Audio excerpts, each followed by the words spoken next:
Hola, hola, ¿qué tal? ¿Cómo está? Mi nombre es Nicolás Cavargas y es un verdadero placer darles la bienvenida a una nueva edición de Entrevistas CNN. El día de hoy para hablar acerca de este libro, Preparados para la Guerra, una historia internacional de América del Sur en la era de las dictaduras militares, el libro de los historiadores Sebastián Hurtado Torres y Joaquín Fermanduá. En el día de hoy vamos a conversar con Sebastián Hurtado Torres, a quien le damos una bienvenida. Sebastián, ¿qué tal?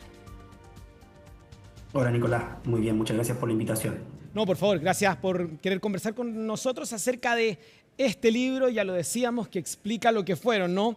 Las relaciones internacionales, la previa de conflictos que no fueron y el triunfo finalmente de la diplomacia, ¿no? En la década de los 70 en esta parte del planeta. Una historia con conflictos que, siento yo, logran ustedes explicar en los 8 capítulos que tiene en base a 3 ingredientes que nos ayudan a entender un poco más el contexto, ¿no? De cómo se dieron este tipo de situaciones. Corrígeme si me equivoco, estos 3 ingredientes a los que apunto: uno es el contexto de la Guerra Fría, las presiones que ejercieron tanto Estados Unidos como la propia Unión Soviética. En segunda instancia, la formación que tuvieron las diversas juntas militares, ¿no?, que gobernaron en Sudamérica durante la década de los 70. Y también, en tercera instancia, los poco claros que fueron los límites fronterizos al momento de la creación de los Estados-nación en Sudamérica, ¿no?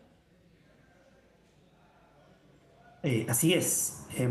La razón última de la existencia de diferencias entre los países sudamericanos en los 70, pero también anteriormente, es que los límites entre los estados se forjaron a través de una historia que combinó diplomacia y guerra, sobre todo en el siglo XIX, pero todavía tuvo algunos incidentes importantes en el siglo XX. Y en el caso de la crisis de los 70, eso se manifestó en el hecho de que algunas de las cuestiones que habían creado o bien incertidumbre o bien resentimiento en algunos actores nacionales en el continente, generó diferencias con otros que tenían su propia postura frente a diferentes situaciones.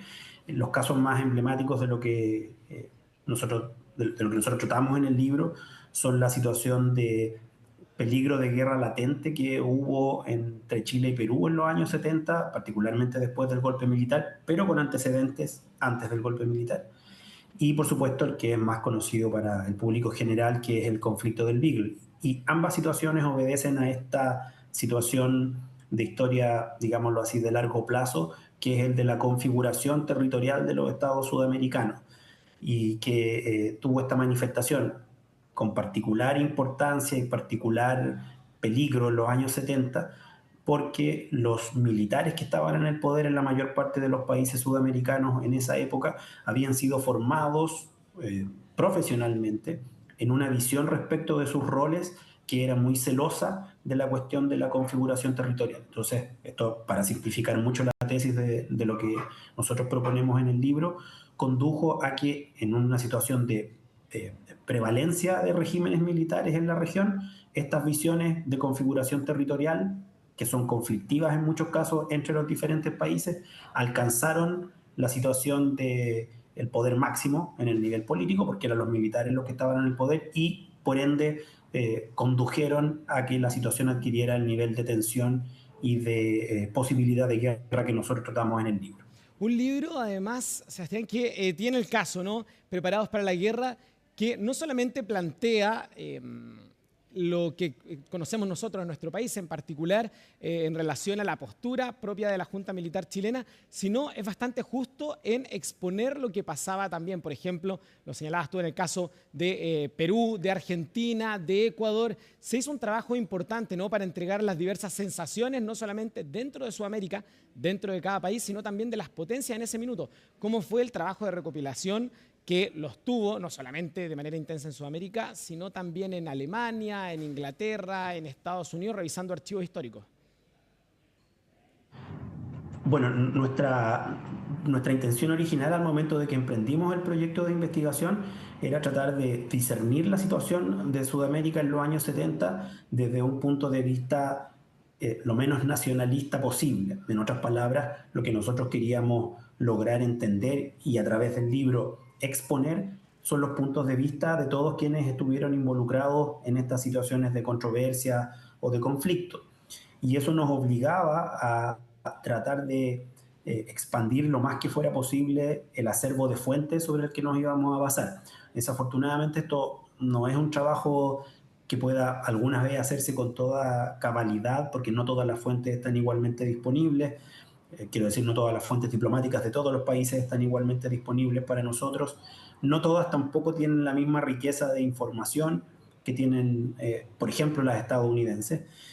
Y por lo mismo, esto de todas maneras requiere de una labor de reconstrucción por parte nuestra como historiadores, que igualmente va a tener seguramente más de algún vacío.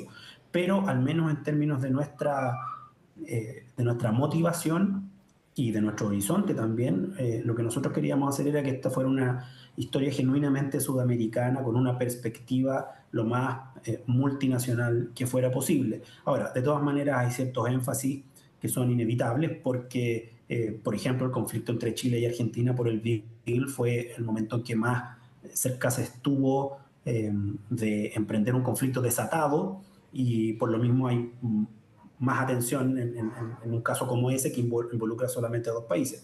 Pero en general lo que nosotros tratamos de hacer es exponer de la mejor manera que podemos la atmósfera regional en esa época, y para eso es que hicimos este trabajo de investigación de varios años que contó con que se dio en el marco de un proyecto Fondes irregular, que es de financiamiento de una agencia gubernamental. Nosotros estamos muy agradecidos de esa posibilidad, y resultó, entre otros productos, en este libro que se publicó primero en inglés y nosotros después lo tradujimos al español, y es el que tienes tú en tus manos ahora.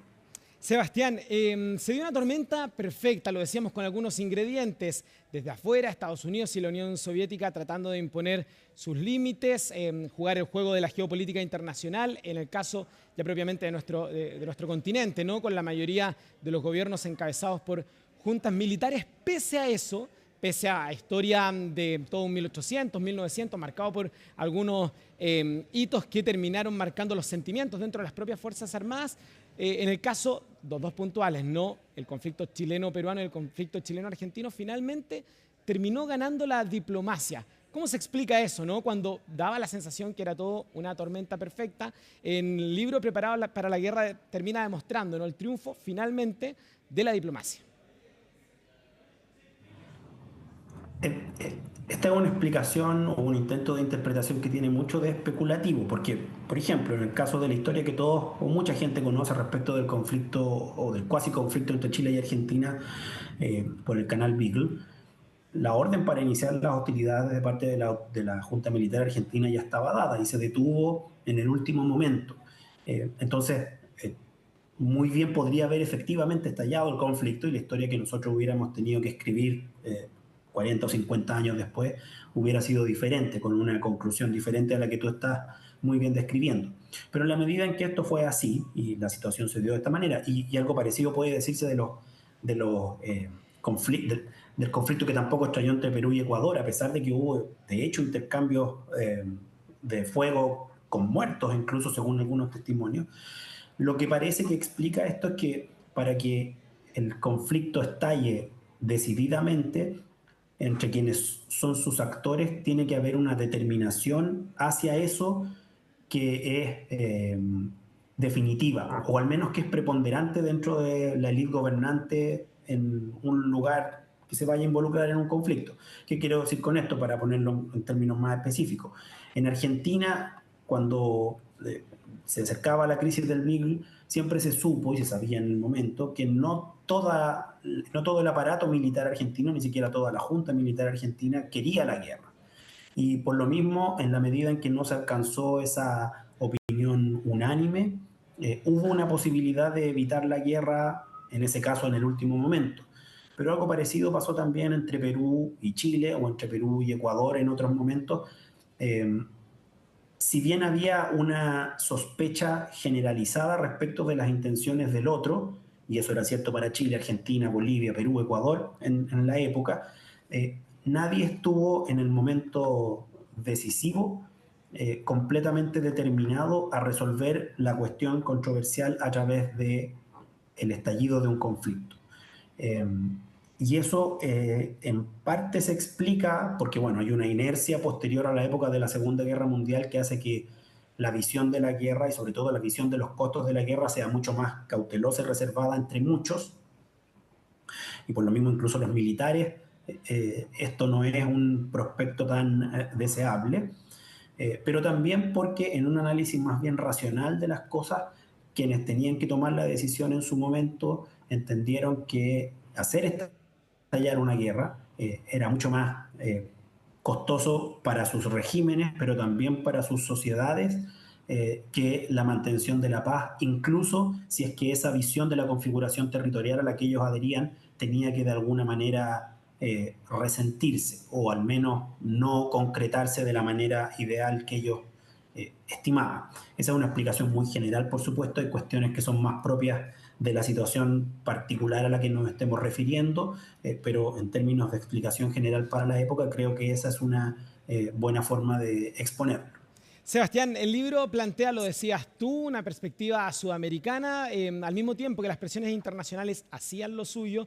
Evidentemente, lo que se demostró al momento de desarrollarse los conflictos es que lo interno terminaba pesando más allá de lo que quisiera en particular Estados Unidos. Y eso mismo quiero preguntarte estas últimas semanas, vaya que hemos escuchado hablar de la doctrina Truman, ¿no? ¿Qué diferencia el trabajo de diplomacia y de influencia de los Estados Unidos durante la década de los 70 en el continente sudamericano con los hechos que hemos vivido estas últimas semanas en tu visión como historiador, como experto? ¿Cómo se diferencia, ¿no?, lo que vimos en particular con la captura de Nicolás Maduro durante las últimas semanas por parte del gobierno de los Estados Unidos y cómo se diferencia, ¿no?, en relación a lo que se vivía en esta época, en los 70, más de reuniones, más de cable, de presión mediante los embajadores, ¿no?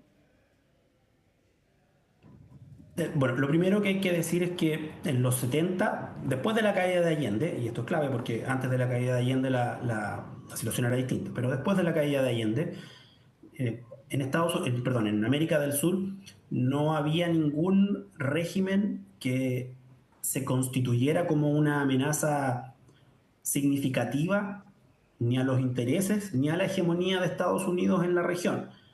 De hecho, el único gobierno que se manifestaba más o menos en oposición al control o a la hegemonía estadounidense en la región, que era Perú, negoció y finalmente alcanzó un acuerdo con Estados Unidos a principios del 74, un poco también como reacción al golpe militar en Chile de pocos meses antes.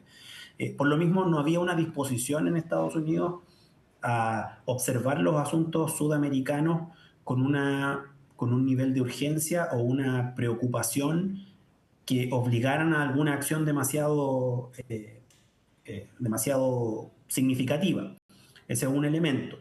En otras palabras, América del Sur, más allá de esta situación de posible conflicto, no estaba realmente afectando significativamente los intereses, los grandes intereses de Estados Unidos en el contexto de la Guerra Fría global de la época, y por lo tanto no había o no se entendía en Estados Unidos que era necesario un involucramiento mucho más decidido. Hay que decir también que parte de esto es la política interna de Estados Unidos, después del escándalo Watergate y toda la crisis del poder ejecutivo que eso conllevó. Era imposible concebir una acción como una acción y una actitud también como la que está desplegando Donald Trump hoy día en una situación de circunstancias de política interna muy diferentes en Estados Unidos. Eso yo creo que es un elemento muy importante, de menos comparación directa con lo que tratamos en el libro, pero eso es muy importante también. Y por otra parte, hay que decir que en las cuestiones en las cuales sí hubo interés por parte de Estados Unidos, interés más directo, sí hubo una acción diplomática relativamente robusta que condujo a ciertos resultados que fueron favorables también a Estados Unidos, aunque no con un éxito total, por supuesto. Sí, claro. Por ejemplo, la oposición de Carter a Pinochet y el régimen militar argentino, en virtud de su convicción respecto de la importancia de los derechos humanos, tuvo algunos resultados visibles, más allá de que la naturaleza de esos regímenes era muy difícil de cambiar. y en la medida en que más allá de este tipo de problemas, igualmente estos regímenes estaban básicamente alineados con Estados Unidos en la gran lógica de la Guerra Fría, bueno, tampoco había mucho más que necesariamente se entendiera que hubiera que hacer en Estados Unidos. Esas yo creo que son las grandes diferencias que explican por qué un camino en un momento o por qué una realidad en un momento y por qué es la que estamos viendo actualmente. Sebastián Hurtado Torres, historiador y autor de Preparados para la Guerra, muchas gracias por esta conversación con Entrevistas CNN. Que estén muy bien. Gracias a ti. A veces, para entender el presente es necesario mirar a la historia. Que esté muy bien, nos vemos. Chao, chao.